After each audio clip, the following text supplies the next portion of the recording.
کا مہینہ ہے، حج کا موسم ہے، قافلے بیت اللہ کی طرف، مکہ مکرمہ کی طرف رواں دواں ہیں۔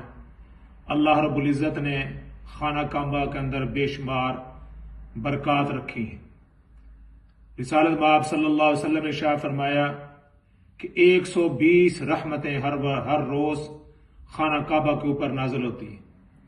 60 فرمایا کہ جو خانہ کعبہ کے ارد گرد طواف کر رہا ہوتا ہے 60 رحمتیں اس پر نازل ہوتی ہیں، اور 40 رحمتیں اس پر نازل ہوتی ہیں جو خانہ کعبہ کے اندر نماز ادا کر رہا ہے، ذکر و تلاوت کے اندر مصروف ہے۔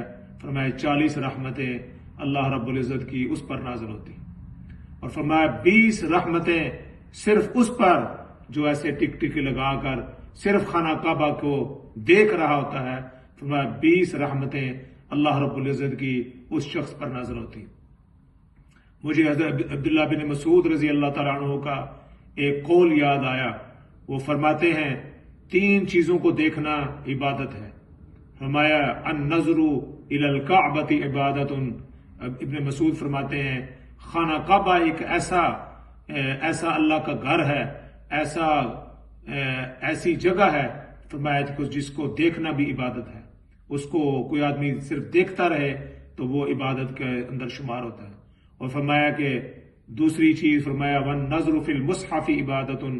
جو شخص قرآن مجید کو فرمایا تلاوت کرتا ہے اس کا ثواب تو علیحدہ ہے، جو شخص قرآن مجید کو صرف کھول کر دیکھتا رہتا ہے فرمایا اس کو بھی اس کا ثواب ملتا ہے، اور اس کو وَالنَّظْرُ فِي الْمُصْحَفِ عِبَادَةٌ، قرآن مجید کو دیکھنا فرمایا یہ بھی عبادت ہے۔ اور تیسری بات ارشاد فرمائی وَالنَّظْرُ إِلَى الْوَالِدِ عِبَادَةٌ۔ جو شخص اپنے والد کے چہرے کو دیکھتا ہے فرمایا کہ یہ بھی عبادت کے اندر شمار ہوتا ہے۔ اپنے والد کے چہرے کو دیکھنا یہ بھی فرمایا کہ عبادت ہے۔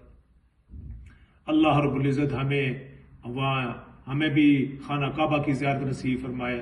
جو خانہ کعبہ کے لیے جا چکے ہیں، بیت اللہ کا عزم کر چکے ہیں، اللہ رب العزت ان کے حج کو قبول فرمائے، اور جو راستہ میں ہیں اللہ تعالیٰ ان کو خیر و عافیت کے ساتھ وہاں پہنچائے، اور جو نہیں جا سکے جن کے والدین زندہ ہیں اپنے والد کو فرمایا کہ جو دیکھے گا فرمایا کہ وہ بھی عبادت کے اندر شمار ہوگا۔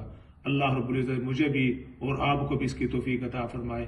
وآخر دعوانا ان الحمدللہ۔